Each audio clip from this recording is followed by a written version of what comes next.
Hey everybody, welcome back to the One's Ready podcast. This is round 2 because I forgot to hit the record button. Yes, I acknowledge that. So we have Major Bane, Caraballo with us. So we kind of started going around earlier, but let's start over again because of my faux pas. But you are the Chief of Integration for the Commandant's Office of Integration. Yeah, it gets to be a mouthful. Yeah, it does. First off, I'll say it again. Thanks for having me on. I know we've been trying to do this for a while, and both our schedules tend to be super busy, but I think this is important. I love your show, and I love the audience that you get to reach out to, and so happy to be here for that. For those that don't know, kind of the weapon school flow, if you will, might be important to kind of start there just for a second. Maybe all in the vein of explaining what my job is, but really quickly, we start with like basic, what's your MDS, and how do we make you an expert in that for the first couple months? And then after we kind of deem that the studs are, the WUGs, weapon school undergraduates, are experts in their own MDS, will start to play on a smaller scale together in some integration for a couple months, and then we culminate with about a month and a half now of some larger scale integration, a little bit more of how we would kind of go train to fight. And the office that I get to work for, I think the chief, I would put that in quotations because I certainly I work with a ton of incredible people that I just happen to be the name on the boilerplate, if you will. And our goal is to make sure that when WISNT hits, everything from all of the admin, TAC admin, to the actual execution, the scenarios, et cetera, is set up so that we can watch the WUGs walk across the stage as kind of on Saturday, but really on that Thursday before that graduation, get the patch and know that we're sending out kind of the Joint Forces Premier Integrators. We've laid that foundation for that. So it's a pretty cool job. It definitely keeps me busy, as you know, we've tried to schedule this, but super humbling to be a part of that team. No, absolutely. And that's, on the podcast, I actually talk about the weapon school quite a bit, as much as I possibly can, just to kind of get the message out, because not many people know about what the weapon school is, the Air Force's version of Top Gun. Everybody knows what Top Gun is, but not everybody knows what the weapon school is. Hopefully someone will be able to stop it comparing it to that. Yeah, exactly. So, so you are an F-15E Strike Eagle pilot. How did you kind of find that? Did you always want to be a pilot, or? Yes and no. So a lot of, as with anything in life, a little bit of luck, circumstances, and then surrounding yourself with the right people, or being just lucky enough to be around the right people in that. So grew up in a small town in Washington State, Snohomish. Played some football, played a lot of sports, but football is kind of my primary one. Always wanted to go to school to either be a football player or be like some sort of military route to fly. Ended up going to a small D3 school in Washington State, played football and ran track there. And at that point in time, I'd kind of given up on all right, well, I made the decision to do sports. And so I'm probably not going to do the flying thing. So I graduated, took the first job that I could get, which was working as a financial advisor, insurance salesman type guy for Northwestern Mutual. And I did that for a couple of years, 2 years really, before. I think right away, now looking back on it, I kind of knew this wasn't for me. It was very much a single man ops, no team around you, great company, great people that I was working with. But at the end of the day, on that side of the world, kind of everybody out for themselves in there, which isn't a bad thing. That's how they take care of their customers and their clients. So about a year and a half into that, I started to look for other options and happened to kind of walk into a recruiting office and tell a recruiter that I want to be a fighter pilot. How do I go do that? She kind of laughed at me and she was like, well, here's the process. It's really hard to be a fighter pilot, so maybe open your aperture up. My parents will tell you I'm pretty stubborn. I was like, nah, I'm not putting anything besides pilot on this application. I don't see the fighter pilot container, but So long story short, got picked up for OTS after a couple of years out of college. And right away when I showed up there, it was incredibly motivating to be around a group of people that want to do the same thing. They're there to serve their country. They're there to take care of each other. You don't know what you don't know at that point in time. But throughout that process, I was able to interview for a pilot or a pilot slot at NJET. So I got picked up to go to the Euro-NATO Joint Jet Pilot Training out at Shepherd. Met some phenomenal people there. And when I showed up, I'll be honest, I had been convinced by some folks at OTS, hey, Viper's the way to go. There's a lot of those high PK that you get that. I'm like, all right, I'm going to be a Viper pilot. I got to sit in one day. I was like, wow, I don't know that I'm going to fit super well in this. And having flown a 2-engine jet T-38s, I was like, I kind of like having 2 engines instead of 1. And then Speedwagon Ryu, who's flying F-35s down at England, but he was a Wuzzo going through the course, kind of started to point me towards the Strike Eagle. He talked about all the squadrons he'd been in, the teamwork and kind of the camaraderie, and introduced me to some of his friends in there. I was like, okay, that's that's what I think I want to go do. And drop night came, and I was lucky enough to get my top pick of Strike Eagle, and it's kind of been from there. So super lucky along the way. Like I try to highlight, meet some really, really good people that kind of steer you in the right direction and mentor you, which I think is super important. You can't overstate the importance of kind of those key mentors, whether you realize it at the time or not in your life, that you surround yourself and seek those out. Yeah, sometimes you don't realize they are who they are, That's right. the mentors they are, and how much they shape you until several years later. That checks. That checks. Every stage of my career, I think I've kind of run into those, and a lot of times I don't realize it until they're out of my life. You PCS, you're still in touch a little bit. I'm like, man, there's something missing. Oh, this person influenced this, or this is who I would go talk to for this decision. So, well, you've brought up you said team twice now in a matter, and I mean, granted, you're part of a Strike Eagle crew, right? Sure. So there's two of you. Whereas, some of the others, the Vipers, F-35s and stuff like that are single seaters, and but the team aspect, I'm like, how important is that to you? And I mean, and that not just between you and the Wizzo, or and B1s with a crew of 4 and stuff like that, but like as you flow into a unit and your life in general, how important is that team? I think the team is the reason I still serve. Okay. And you could scale the team to whatever you want. The dude that climbs in the back seat with me every day, the squadron that I serve, COI, my team upstairs, weapons school, Nellis, ACC, Air Force. You could scale it however you want. And everybody joins like, I'm going to serve the country, right? A lot of us that get to fly fighters like, I want to fly fighters because it's fun. Right? And probably the best job in the world, in my opinion. You may have some argument.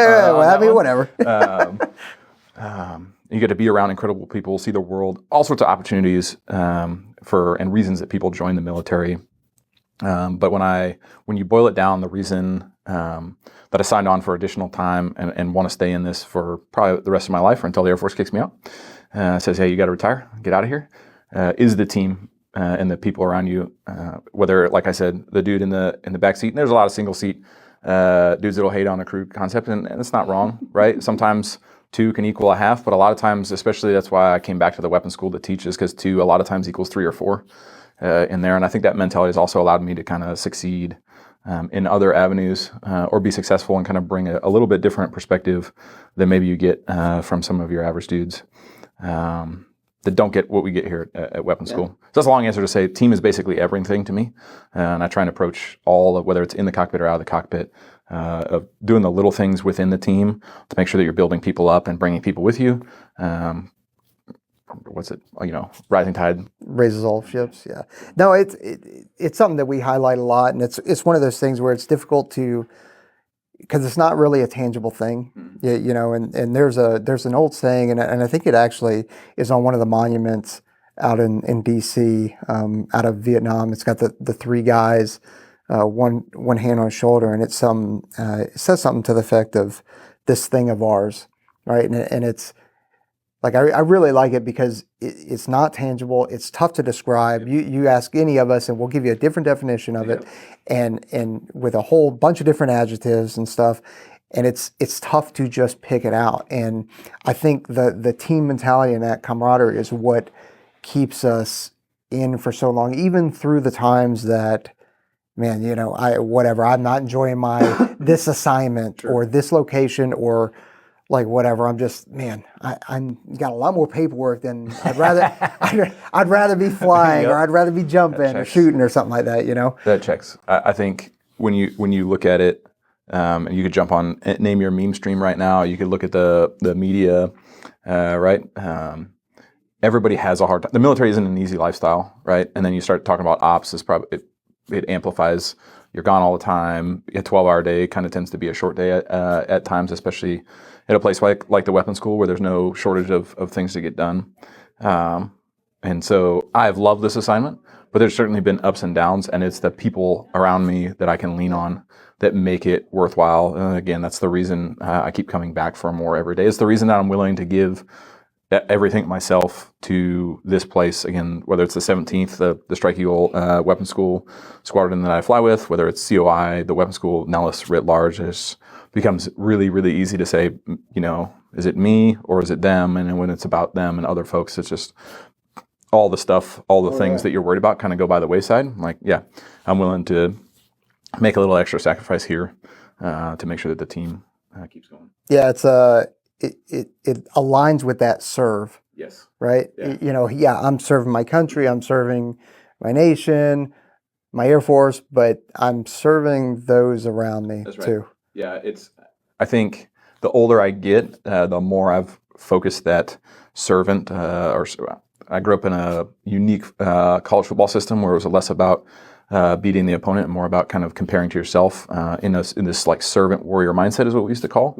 And I've kind of reoriented that servant warrior mindset to from external to internal. The older I get, it's really easy to look at all the things that are going on in this phenomenal country and wonder and worry about all that. But like you said, when you start turning that internal, is how can I serve the team today? How can I serve so-and-so who I know is having a hard time, a WUG who needs some mentoring, whatever it might be. Just kind of refills my cup every day and makes it easy. You mean as you're about to walk out the door and it's like, hey, what do you think about this? And it's like, okay, well now let's tack on another 30 minutes because now we're going to talk tactics. That's right. That's right. Like sounds good, but that stuff is like that's what we live for. Yeah. Especially as you mentioned, like more paperwork. The job I have right now is certainly like I hesitate to use the term staff, but it's pretty close to it. In there, not to change what the folks at the staff are doing.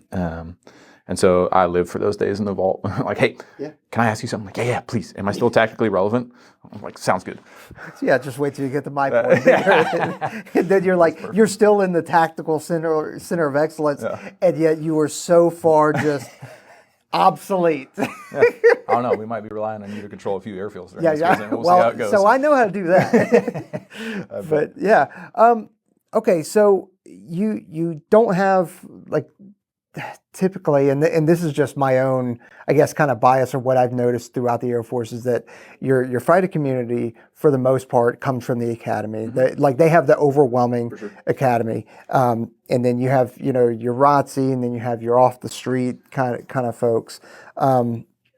So I think you have a unique perspective then when we start talking about levels of officership. We have on the enlist side, we have, kind of different levels of airmanship and that kind of stuff. So what are some of those in your eyes not being essentially educated or groomed from the academy? What are some of those things that you would see in an officership kind of different level? Yeah, that's a great question. Probably a very difficult question, which I acknowledge. I think if you'd asked me like a couple of years ago, my answer would have been different. And I think if you asked me in a couple of years, my answer may be different. And so I'll start with my own approach to life. And this has morphed and changed, but has always been control what I can control, influence what I can't directly control, and then kind of I just let the rest buff out. But it drives my wife nuts because sometimes she gets really frustrated with certain things, and then I'm like, we can do nothing about that. See ya. Like, it'll work out how it's going to work out. Yeah. But what that's allowed me to do, as we already talked about, is like focus on the team. But when I'm working day in and day out through whatever project, flight, upgrade, whatever it might be, is to make sure that I'm doing all the little things right. And I think that was a mistake that I made early on in my kind of fighter pilot career, if you will, let alone officership or officer career as an officer. And there's probably a conversation there about how fighter pilots get groomed as officers versus how other folks do, because there's certainly an advantage, not just in the Air Force, but across the Joint Force to some of the folks that don't fly. But I looked at some of the studs in our squadron, our weapons officers, like, man, I want to be like that. And I'm kind of in forging my own path, which is kind of how I've always been. I didn't realize the importance of doing like the very, very basic little things right every single day, how that kind of forms a habit, and your habits tend to be that compounding interest that leads to success and excellence in there. So I think the first thing I would highlight is, and something I try and take now as an instructor at the weapons schools, if we do all of the little things right, then all of the big things eventually take care of themselves. And all of that kind of, if I do my ground ops or my mission prep really well, all the little details on my products are right, I go out and nail a brief, right, and then go out execute like the most boring thing that we can all do on autopilot is ground ops.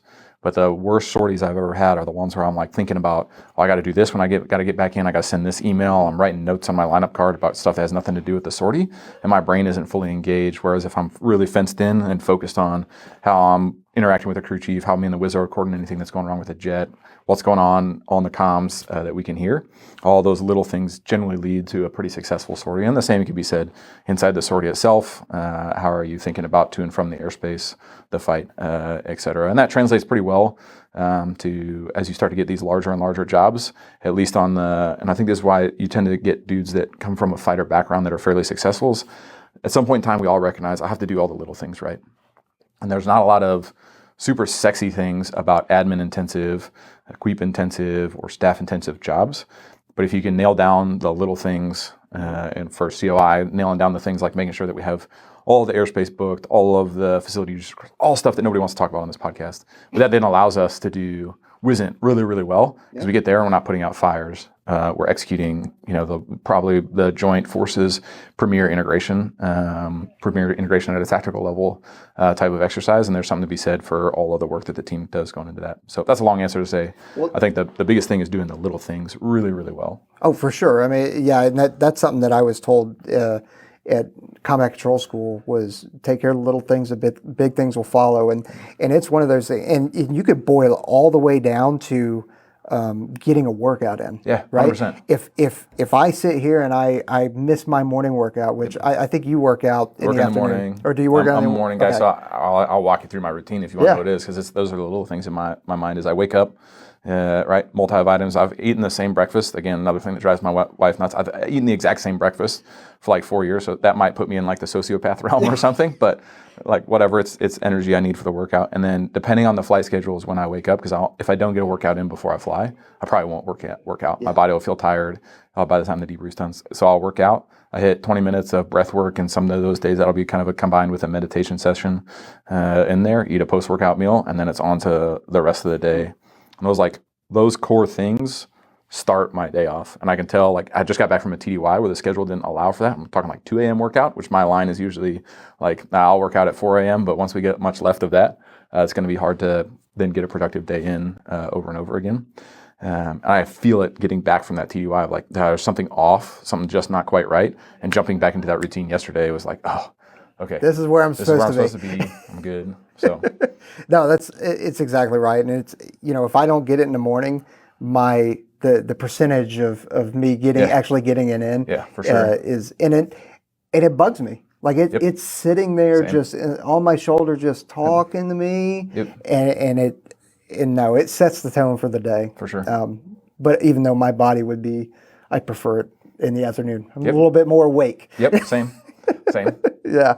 No argument there. So, what would be some of the mistakes that you would say young officers kind of make, just in the way, or whether the mistakes that you made or whether the ones that you see? Because here at the weapons school, we see, we're not seeing lieutenants so much, but we are definitely seeing kind of senior captains all the way through 06s. Yeah, and I think here you actually get a pretty good sampling of the gamut of mistakes people make, because you put them in weapons school, stressful situation, and a lot of times we make the joke, I close the canopy and 50% of my brain power goes away, or I'm up front in the debrief and like a third of my brain power's gone. And you could argue that the environment here kind of puts folks in that same mindset. Right. They're kind of reacting if they haven't thought about some of these things and kind of who they are. And so I'll try and list a couple of them. The first one will lead to the second one, and it's a lot of young dudes, through not necessarily no fault of their own. Fighter squadrons are set up really well for groupthink. They don't ask why. They don't ask a lot of the questions why. Now, there's a real tactical way you have to go about that. It's like somebody tells you, like, do this. I'm like, why? And I'm like, great. Right? Perfect. This guy.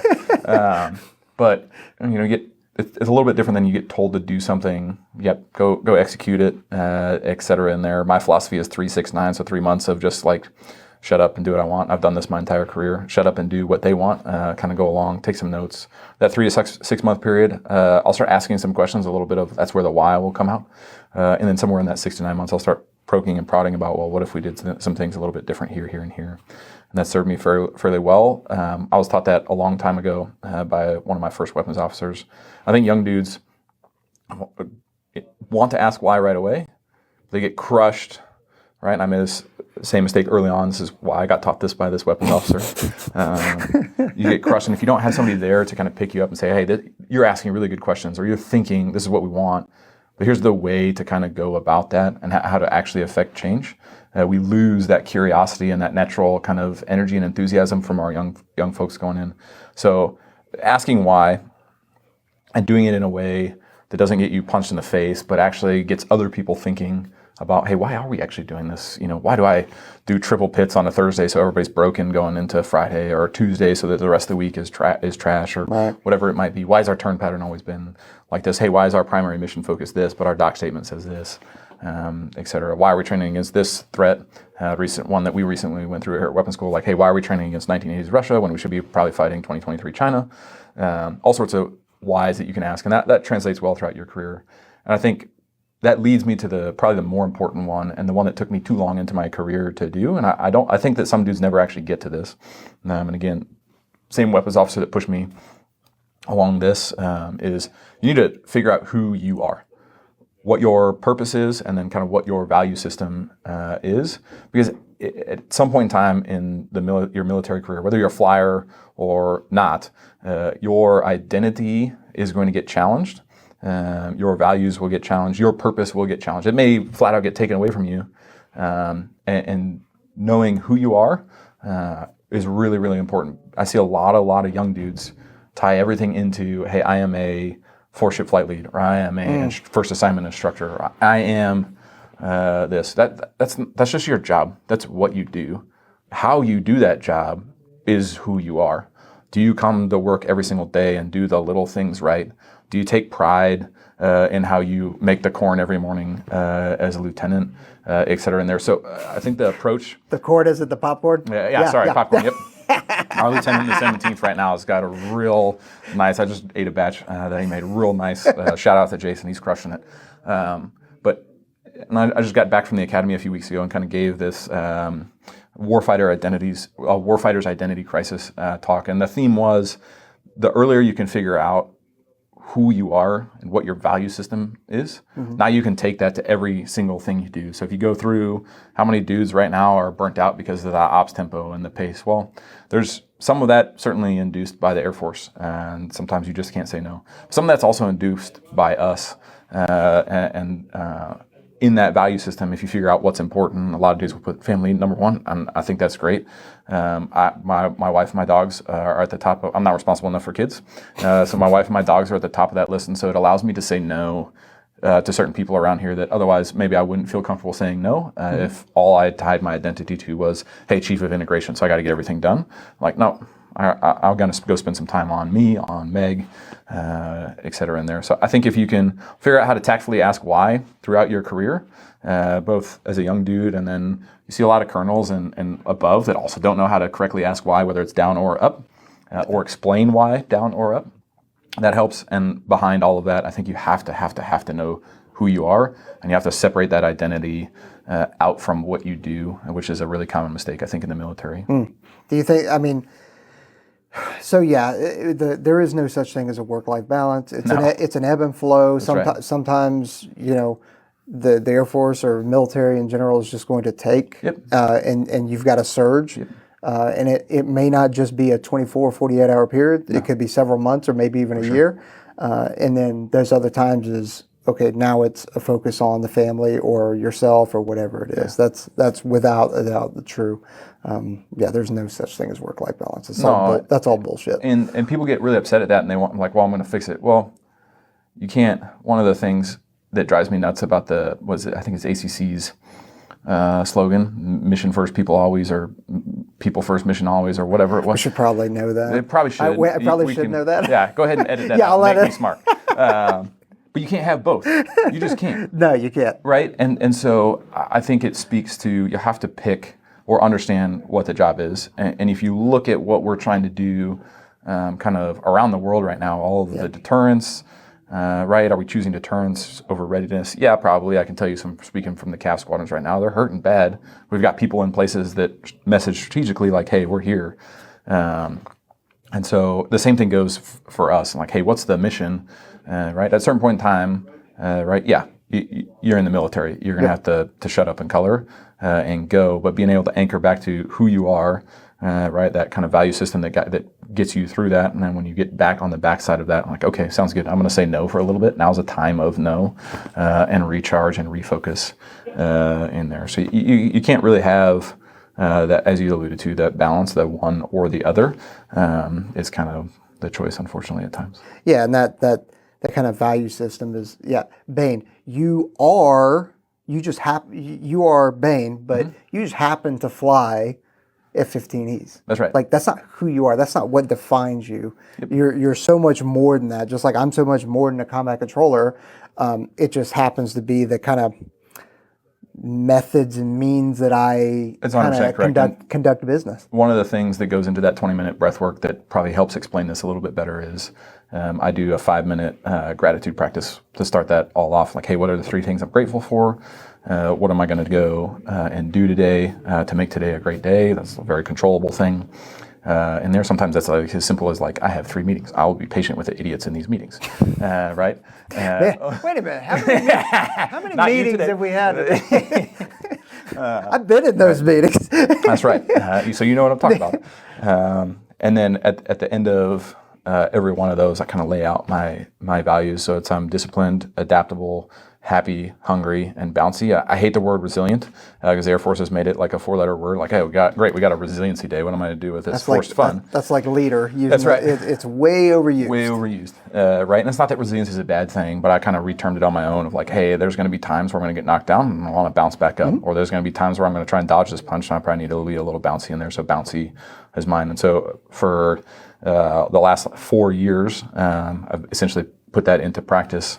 And those things just kind of fit with, okay, this is who I am, and then I take that into what I do. So far it's worked all right. It seems to be, because the amount of workload that gets thrown on your plate, because I know that we've talked about WISN or weapon school integration, but it's a 3.5 week phase, the capstone, the final thing of the weapon school, and it is taking every mission design series, every platform that we have in the Air Force, and not just platforms. Like we have weapon systems as well. We've got intel, we've got cyber, and many more. Yeah, I was right. gonna say. So not just that, and then we've got Space Force. Yep. Then we are usually working with the Navy or the Marines. So we've got the Navy SEALs that are out there. Yep. We've got some of the big carrier groups, that are out there as well as part of this culmination exercise. And your shop is the one that is piecing all of that together. Yeah. And it's not short of work. No, that's for sure. And it changes every class, which is we cast a net at the beginning, and then we kind of start to figure out who we've caught in that net and wrap them all up and eventually streamline them into an exercise. That's what always impresses me about the folks in the shop is the massive amount of work that you just described. And I'll, for the sake of everybody not being bored, won't break it down, but that is a full-time job for all of them. But they're also line instructors in their own. So they're the premier experts in whether it's slick and cyber, all the intel. You got Chaos over in the Space Force. Bach is flying Raptors, right? And he's essentially got 2 full-time jobs in COI. He's my deputy, and he also schedules all the red air, right? These people are, I'm leaving way too many out, but these people are absolutely incredible at what they do. And the things that we're talking about aren't unique to me. And I watch all of them kind of do the same thing. Not exactly, everybody has their own twist on it, but all of them are very well grounded in like, hey, this is who I am, who I am and what I'm about. And I bring that to what I do. And like the great example, one of our passion projects that Mock and I share, my deputy, is human performance and making sure. I think the Air Force means well, but they don't do a good job actually taking care of the individual. Whether it's really easy to look at fighter pilots and go, yeah, we're broken for a lot of good reasons, right? Whether it's the G-forces, the long sorties, sitting all day and then sitting some more and brief and debrief. But there's a whole plethora of individuals that are not optimized and aren't well taken care of. They don't have the resources. We're lucky in the 11 and 12F community to have the resources available to us, whether it's athletic trainers, strength coaches, or the massage therapist, to start to try and get some of that back in. But Mock and I also have I call it a side project, but it tends to also be one of a Yeah. full-time job, coordinating that as well. And it's been a real blessing to have somebody like him to kind of walk side by side with me as we try and figure out, hey, how can we make the weapons school invest and kind of take care of its humans a little bit better? Because I truly believe if we do that here, that propagates out, not just in the fighter culture, but in everybody. I need my intel folks, as an example, who sit at a desk all day doing phenomenal work that the mission doesn't go. Same for cyber, same for space. A lot of sitting involved in that. And then, like, hey, how the brain functions over long periods of time with intense kind of focus, not very well. So how can I train them better? How can I teach them better to take care of themselves in there? But all of that, back to the point of, it's incredible to see the amount of work that the human beings, not just in COI, but in this weapons school do, because every single one, first and foremost, is an MDS expert. And then after that, they usually have 1, 2, 3, 4 side jobs that would be a full-time job anywhere else. Never ceases to amaze me. It also never surprises me the amount of folks that we unfortunately lose and kind of get into burnout here. So. Now, and when you say burnout, I want to hit two different things, but I want to make sure. I have a habit of forgetting where I want to go. Right. So you look at my hand. There's all sorts of stuff on it, so I don't forget. Just okay. So let's focus on human performance real quick. Yeah. You guys are kind of pioneering that with some folks out there.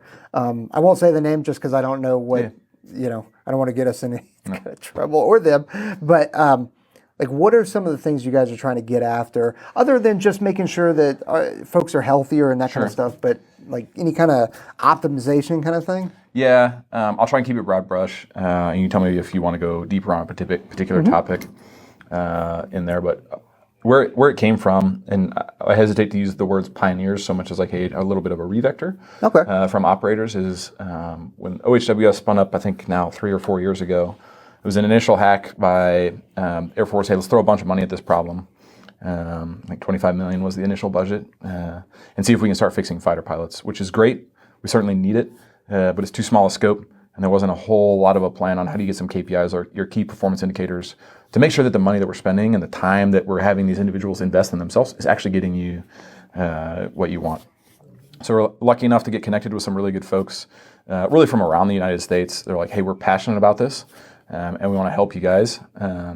They were willing to put in a lot of their time, probably not nearly at the rate we should be paying them. No, definitely, but that's definitely welcome not. to working with the military, unfortunately. And so now, as we've kind of been through, been going on this for about 1.5 years, almost 2 years. The 24 Alpha, the next class coming up, will be the second full class that we've run it with students and cadre. We've kind of anchored on measuring really 3 things in there, and it's, can I get your resting heart rate generally to kind of go down, your HRV, which I'm not going to get into the science on that. Hopefully there's some folks out there that know what that is, generally to go up. And then can I teach you to sleep longer and better in there. And our theory, now we also have some of our folks over in the 59th Test and Evaluation Squadron that are in the background for the grade sheets that we're writing and the post of how each student does, comparing the data that they're gathering, like, hey, how is sleep? What's our current physical state look like, right? And then we have a neuro side as well. We're taking brain maps and then doing twice a week neuro training. Hey, mapping every couple of months. What's that look like? Comparing all of that kind of biofeedback, the objective data, if you will, to a little bit more of the subjective, like, hey, this person is doing this well or this bad over time, and seeing if we can determine that, like, hey, based on this regimen or these indicators that we now know, I can apply certain regimens to make those indicators go up or down depending on what I want. This is the performance that we're getting. So the big gap in human performance in the Air Force right now is everybody knows, everybody has a feeling that if I create a better human, kind of 360-degree view on that, I'll probably get a better operator. Common sense. Common sense doesn't get you money. Nope. Right? You have to be able to prove all of that. So what we're trying to do is provide, in arguably the most stressful environment kind of in the Air Force. I say that with all due respect to all of the other things that I know you've been through, but a very stressful. Don't worry, I'm not sitting over here going like, oh yeah, I'll challenge that. And I'd love to get that on them too. But folks they're one of the groups that we visit out there. You name your ACCM, we kind of walk around and see what they're doing as well. But over time, a very stressful environment here. How can we gather data on those people and then correlate that to performance, good or bad, and then apply different fixes in there, not just in the 6 months that they're here, but also give them tools to then succeed in there. That's a very different approach than what, especially in the flying world, where I'm kind of a slave to the airspace schedule and the flying schedule. Like, hey, I'm flying mornings, this go, now I'm on to nights, now I'm back to mornings, like up and down the schedule, which everybody in the Air Force does to some degree or another, whether you're an operator or a support squadron. And so how can I take a look at that and not only get people that are going to have to do that, some tools of like, hey, you're going to have to just do some non-sleep deep rest here to be able to operate, or hey, some breath work over time will help this, but in the short term, here's what you should be doing. How can I also shift the culture to, let's not bounce people around. Let's look at an airspace schedule and go, man, I'm going to destroy my people today or this week. We're going to focus on sim. We're going to totally reflow how we're going to train this week. Because as you start training to some of the pacing threats anyway, you can't do it in the airspace. We don't have the range, we don't have the rep. So let's do it in the sim and let's optimize it, kind of the mission and the people at the same time. So we're driving at a culture shift. I think that's a decade process. I think it's a long-term, kind of 1% better every single day. And then all of a sudden, maybe that wingman wakes up and he knows that, hey, I'm flying at this time. I got this tweak. I'm gonna go check in with athletic trainer. I'm gonna go do some cognitive training. Go hit my brief. Afterwards, I'm gonna go see the strength coach once we're done with debrief to get a post-flight workout, whatever it might be. Everybody, we bring a lot of different unique folks in to take a look at it, whether it's the Denver Sleep Institute. I can't remember which F1 team was out at the 59th not too long ago looking for some gloves that we can wear in the cockpit to give biofeedback on like sweat response and whatnot. There's a lot of cool things going on over there. But everybody that we bring in agrees on two things. One, like this is the most intense professional athletics they've seen sitting down, which is really what most of besides the 66th, almost everybody does their job sitting down for a long period of time over very intense physical and mental stress. And they wonder how half of us aren't dead the way that we take care of our bodies, the way that we sleep. The amount of monsters. That's right. And corn, rains, and Snickers, and that, you slowly see it changing over time, but it's going to take a while because that's very ingrained, and it's the easy button. Like, oh, I didn't sleep today. I just grab an extra Monster. Right. Oh, I didn't pack my lunch today. Well, what's the Snacko have? And well, can I get the Snacko to buy healthy options, or can I get people to prioritize like I'm going to go home so I can do my sleep thing? Yeah, I'm pretty sure you've caught me at least twice. It breaks my heart because that Papa John's is right over there. I know you've caught me walking from the parking lot. Like, yeah, man, forgot my lunch, and they were able to knock this out in 7 minutes. Right. So that's right, convenience over. And dude, I'm the same. I'm not perfect. I would say based on my recent schedule, I would call myself in like a lull of how I would prefer to be taking care of myself. But if we can change that culture, and now all of a sudden you're around people that are willing to be like, hey man, I brought a little extra something, or I have the Snacko that's set up, or have whatever. Hey, get out of here, go home. I'll take care of whatever. I think that's important in there. So that's what we're trying to get at human performance. It'll take time, but. Well, I mean, it's a cultural shift, and in my community, okay, fitness is a big thing. Sure. In the Air Force as a whole, it is not a massive thing. And so, I can tell you right now, and I'm sure you've noticed it since you first got here, or when you went through as a WUG to now, like drinking was a massive part of the culture. Yeah. And it's just what it was. There would be whiskey fronts that would just roll in over the weapons school, and 100%. And now you see it less and less. Sure, it happens occasionally, but it happens less and less now. And I think that people are starting to recognize that alcohol and the relationship that people have with alcohol is questionable, maybe? Yeah, I would say it becomes that fine line of, I personally don't have any problems with a dude that wants to drink responsibly, right? And I know you're not saying that as well, but one of the cool things about what we're doing in human performance is like, hey, I'm going to have a glass of whiskey during debrief, right? Which is that, logical fallacy, slippery slope, but that then translates to 2, or if you're doing that during every debrief. We've been able to give dudes concrete data of like, hey, every time you take a drink, like your sleep goes down like this. And what we're correlating in your sleep performance is now resulting in this performance over here. Or they can feel it, like, man, I feel like trash the next day. I got 8 hours of sleep, but what happened? I'm like, well, after a month of gathering data from Whoop, like, look at that. drinking is affecting your sleep quality, as an example. And so I don't think there's anything, personally, what it has done for me is just make sure that I get day drunk on Saturday, and now I sleep better because I'm sober by the time I go to bed, right? No. What I think you're getting at a little bit is dudes have a healthier relationship with alcohol consumption. And I certainly have noticed that is like we'll get the standard gift is a bottle, like, hey, we come out and do weapons school support.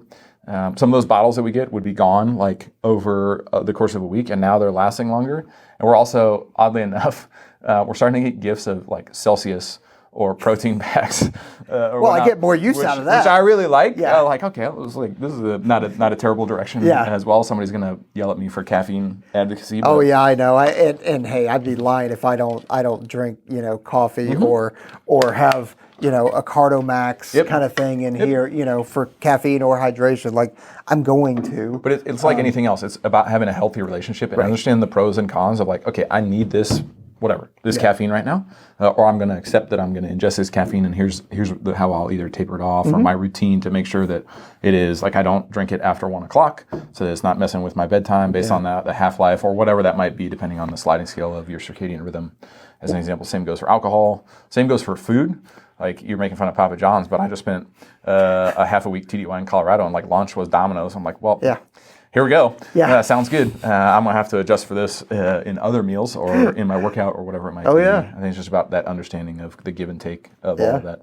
Well, so the weapons school has a funny, and I love the meme pages because, and it's true, it is so true. The weapons school has a history of debriefs that are no less than 4 hours long, usually on upwards of 6 hours, and I wonder, based off of that kind of, human optimization kind of thing that you guys are looking at, do you think that we may find data that maybe we shouldn't be doing that? Maybe we need to adjust? Yeah, for sure. And what I'll say is I've seen, especially in the 17th, us refocus on, whether you want to call it a day in the life, time of useful consciousness, whatever it might be, to where... And the WUGs are going to laugh at me because we only ever remember the really long, brutal ones. Where we've made a targeted effort to kind of shorten. Hey, like, no, I want you to focus on X, Y, and Z. And whether that's, hey, you get a student that's just struggling through debrief and you kind of let them sink or swim on their own, then maybe that's less feedback for you to give as the instructor. So we haven't. I'm looking forward to the kind of data wrap up at the end of the class. We haven't directly tied that, but it's mostly been an effort of like, hey, let's make sure that they have the opportunity to adjust to the instruction we provide and then sleep. And getting into the nerdery of how the brain works and how we're moving things, right from the, whether neocortex, basal ganglia, all the nerd things that the folks in the 59th are doing for us. Like, hey, let's make sure all of that has an opportunity to kind of sit. There's a converse to that, and having been through all the hell weeks you've been through, I think there is a time to target, like, now, you're going to be a little sleep deprived inside the rules of crew rest and whatnot, and I want to see how you handle stress. I want to see what it looks like. One of the, like, unwritten things at weapons schools, ideally we get people to their breaking point here, where we have the bumpers or the training wheels. Because what I don't want is to send a WUG off to be a tier 1, where they've never broken, and then they break in front of their squadron, and they may or may not have a support structure there. They may or may not have a squadron commander or a DO that's understanding of that. I want them to kind of break a little bit here, so we can say, sweet, all right, let's break this down, let's talk about it, now let's build you back up, and look how much stronger you are because you know where your limits are. How did we get there? Oh, I haven't been sleeping. Like, okay, let's sleep this week. Let's focus on sleep, right? I bet you perform better. And how many times we see somebody absolutely, like, sleep deprived on a Monday, like, what are you doing? We just had a weekend. Really terrible sortie, tears, emotions. Like, all right, cool. You got an off day on Tuesday. Go get some rest. Nothing is going to fix itself until you're, you know what I mean? And watching them come back on like that Wednesday and hit a home run and get like kind of a rare early in the week pass, or effective sortie or whatever it might be in there is really rewarding to watch people go from kind of some of the lowest points in their career to like, look, you can do this. So I do think overall we'll get to a point where there's, whether it's a WOM or it's probably backed by something, but 90 minutes tends to be like the goal of what we strive for. If we can just keep it there. Yeah. Well, so one of the reasons that, and folks out there maybe listen, or maybe even you think that, like, man, you're really focusing on the human performance aspect of it, but and we'll transition now, but I wanted to highlight that because it's something that you were doing as a side piece kind of thing, where because you recognize it as somebody who is essentially in tune with all that and interested and obviously, but but has recognized the benefits on all of that kind of stuff and working all that on the side. Yeah. I think it's important to know that that folks out there realize that it's not just about flying. No. There's so much more to it. No, it's not. And like before we transition, I think important to understand like where I'm coming from this. It's not just like I have the reputation of the dude that's always in the gym or whatever, but it's not just that. Not anymore. Old and broken. So I burned out really hard after my tier 1. Okay. Which is where I was passionate about human performance before that. But to the point where like I just sent the Panthers out the door for their deployment, and I was PCSing back here, and the day the last jet took off, I went back home, woke up, and was like, I don't want to go to work today. In fact, I don't want to do this anymore. Like severe, depressive, like what is happening? And like not 24 hours earlier, I was happy. I was seeing the guys off. We had done an incredible job getting them spun up with all the challenges of COVID, weird swap out stuff downrange, right? The team had been incredible. And I wake up the next day and I'm like, I'm done. And inquisitive and curious as I am, sort of like, I'll just go to the Google machine. What does this mean? Well, you are depressed. And I'm like, you're dying. I don't really have depression. Like, what is going on? And like, I stumbled across some material on burnout and flow cycle and optimizing myself to be all, and I'm like, how has nobody taught me this? How do we not know any of this? And so over that's kind of where it's coming. So it's a real thing that I see dudes struggle with all the time, back to what we were talking about with work-life balance, which doesn't exist, understanding who you are, do everything done the wrong way, with the best of intentions can lead you down a really tough path. And that's where I had found myself, unfortunately, I'm like, hey, I am this person, but right now is mission time, and I'm going to go, and we're going to get the Panthers ready to go, and we're going to focus on upgrades and spin-up training and all of these things. And when I woke up the next day, I was like, the who I am got way too connected to the what I was, and led me to burning out. So that's where the human performance stuff comes from for me. So was that the only time that you ever had considered like, hey, I don't want to be a pilot anymore? Or at least I don't want to serve in the Air Force anymore and fly Strike Eagles? And it was one of those like, how am I going to keep doing this to myself, right? And I think at that point in time, math in public, I was somewhere around like the 7-8 year mark on my commitment. Okay. Right. And luckily enough, like I was around again some good people that I was able to talk to and bounce some ideas off of. And they kind of concurred with some of the things I'd found in like my own reading and kind of study. Took some leave, took some time, and really quickly was able to bounce back. But that was one of the, I was like, I get it now. I see why. Before that, I'm like, how could you ever consider like not doing this job or giving this up? I'm like, okay, I can see why people might go a different route and choose a different route. Well, I mean, people, a funk typically is not just one day. No. Right? It can last a couple days, weeks, months, God forbid, years. But a lot of people will make decisions based off that. Yep. Maybe whether it's the funk they're in, maybe they've got a commander they don't like, yeah, for sure. Or location. They're like, nope, I'm done with this. And I've met a lot of those that end up bouncing that in a couple of years, they're kind of like, man, I miss it. Yeah. And some of them go on to do phenomenal things. For sure. But there's still that team aspect that we were kind of talking about earlier that is missing. Something is missing, and being able to put your hand on it is tough. Yeah. And it is definitely that. And it's no secret that retention right now. I don't know about recruitment. Maybe recruitment's an issue in terms of pilots. I think both are an issue. Do you? Okay. I have no numbers for recruitment. I just have we did William Tell 23 back in September. Fighter competition that we were trying to bring back. Okay. One of the main goals of that, and then we're going to do it again in 25. I just got back from the after action report and kind of the initial planning conference of that. And one of the targets of that was, hey, how can we recruit better? How can we message what the U.S. Air Force is about, what being a fighter pilot is about, and then how can we reinvigorate some of the competition? I don't know if you can use a competition, or I'll say I don't know if you can use an exercise to really measure retention. But if you look at what's going on in the Air Force right now, we're exercising a lot. Yeah. I mean, we're creating new exercises. That's right. And some of that's good, right? Do we need to practice certain things? Do we need to integrate? Yeah, for sure. But to use like a really simplistic analogy, if you and I both know that if I just hit bench press every single day, right at a certain point in time, diminishing returns, and you start doing damage to your body. And if we're not there already, I think we're flirting with the line of like, we are probably exercising too much as a force. I see it in the CAF as part of an exercise like support group in COI. I see it as the human who has to set up and help with all of a lot of these exercises. I won't say all of, a lot of these exercises, or be plugged into most of them so that we are continuing on this right path in there. And so the goal of William Tell was to kind of, hey, let's just do, our theme was like, let's do the little things right. So we focused on fighter integration, and which is, if you go to a large force exercise, we'll say, hey, our ingress, FI standard, or fighter integration standard. I'm like, whew. But if you look at how rapidly and like massively we have changed that over the last couple of years, it's not really standard anymore. So it's one of our basic things that we provide to the joint force, and you can make an argument that we might not actually be able to provide that at the level we want to.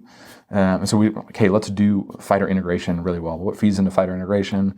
Element ACM, BFM, all of these things that stack on top of each other to then ultimately make the 12 ship that I'm sending out to do FI incredibly lethal. And 23 was awesome. It was a ton of competition, which no other exercise really focuses on. There was a ton of camaraderie. And then to your point, like the recruitment, we brought a whole bunch of people on base to kind of see what was going on, have the important folks talk to them about why this is important, whether it's ROTC, local, community, et cetera in there. So I think based on what I see kind of behind the scenes and planning that and the messaging that we get down from certain folks at high levels, like it's certainly, we need help with recruiting because not a lot of people want to serve in the military anymore. That's not necessarily the value system of this country right now. And maybe it shouldn't be. That's totally fine, but we got to figure out a way to bring people in to replace folks like you and I that are getting old, right? And then we got to find a way to hang on to the people that we need. It breaks my heart the amount of incredible humans that we lose out of Nellis. It doesn't surprise me necessarily, but it's that work-life balance that may not exist at times, especially around here. And I think one of the big contributors, not to necessarily like throw a spear at anybody in particular, is I think we just exercise too much. And I think we've got to realign what we are considering the key exercises, and then everything else should probably feed into those. Maybe I don't need all the big high-end stuff. Maybe I need an opportunity to let my young 2-ship, 4-ship flight leads grow in there. I think at the root of all of that is we've taken the problem set, if you will, and we've made it incredibly, incredibly complex. Talk about the fights that we are training to. Right? And we like to think at the weapons school that we're the premier integrators. And, to some extent, we certainly are. We certainly teach that very well. But there's so many accesses in other places. There's so many different viewpoints in other places. We're just a part of that puzzle. But we've taken this really complex problem already and we've made it harder, which is good. But we haven't allocated additional resources, whether that's time or funding. And we expect the same level. We expect the same standard. And the analogy I like to use when people are like, hey, why do you stay in? Like, I really like solving complex problems. I like the team. I like putting this puzzle together and at the end being like, wow, look at what we did together. And I do think we're getting to the point, Air Force writ large, and weapons schools approaching this as well, of where the puzzle doesn't have all the pieces anymore. And we're going to get to the end and be like, oh, it's pretty good. It would be really nice if I could see what this part of the puzzle looked like, or it would be really nice if we had this piece to fit back in. And that scares me because when we start getting to that point, well, now I see us start taking shortcuts and the little things that we need to do right in order to get all the way to the target at the end start to fall out in the name of doing other things. And so somehow that started on like recruiting and retention. Well, but but I mean it's and I wrote it down here, the basics, and that's, you know, in the special operations community, everybody's like, okay, you guys got all these high-end stuff, and you guys are, you know, jumping out 25,000 feet, you know, all that kind of stuff. And okay, yeah, all that's cool, but really, we are just masters of the basics. That's all it is. So that we can free it. One is we will get the basics right 99% of the time, and that's what we focus on. And then we get to a point where we perform those without error, which then frees up bandwidth to then focus on other stuff. It's not that we're just jumping in and okay, I've been to airborne school, I've been to free fall. Now I'm just going to go jump out of planes and do all this or do some high end stuff. No, it's basics and then start creeping into that kind of stuff. Yeah. And I see the way you were explaining it made perfect sense to me. And so it's just like, oh, the basics. You guys, we're not the only ones. No. Nor did I think that, but everybody's got to focus on the basics in order to start progressing. And the stuff and the biggest problem is it's not a problem. It's just a symptom. The stuff that gets messaged, that gets talked about, is all the high end stuff. It's sexy. That's right. And very, very, very few people see the things that go into that, right? And so, do I need more swings to integrate, an Aegis with an air package with a subsurface package to then go do a TTG takedown or whatever, right? Yeah, 100%. But do I need the people teaching that to have a fundamental understanding of like kind of their platform instruction? Yeah. So guess what I got to do that in the fighter community? That's BFM. Everybody's like, BFM. Basic. That's basic fighter maneuvers, right? And we use that as our platform instruction. So BFM becomes equally as important as the most high-end mission, because I can't teach you the high-end mission if I don't understand my own platform fundamental instructions. That's one of the things that when we brief, hey, what the weapon school is or what, the different phases for each of the syllabus, every single one of them starts out, every single weapon system that we have here starts off, if it's the fighters, it's BFM. If I'm pretty sure the MAF or the Mobility Air Force is also calling it BFM, but everybody starts with some kind of baseline. Like, all right, let's see the basics. Let's revisit it. Make sure that everybody's here. Now let's grow some for sure. So no, that's great. Let me see what time we're at here. Do you have anything that you're? No, we're at 56 minutes right now. Yeah, so we can keep going for a few more minutes if you've got it. Well, really, what I want to do, and I could talk to you for a while, Ben.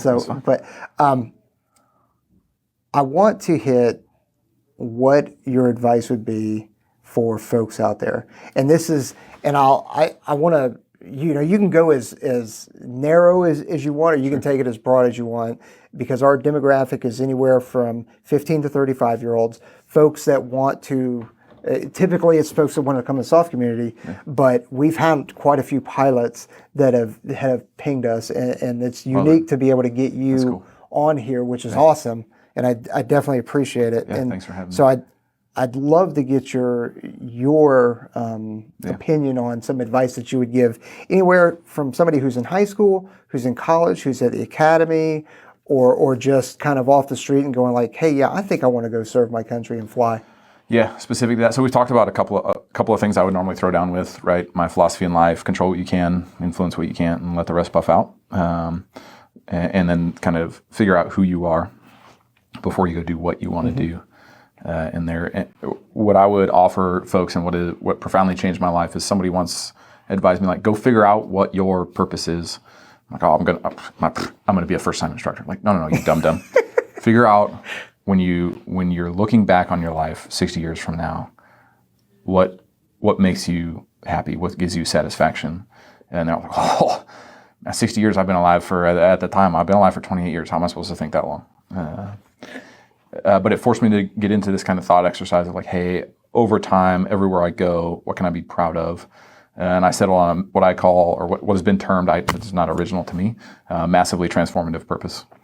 So I'm an example or a visual learner. Mine is to leave everywhere I go better for those that follow me in the future.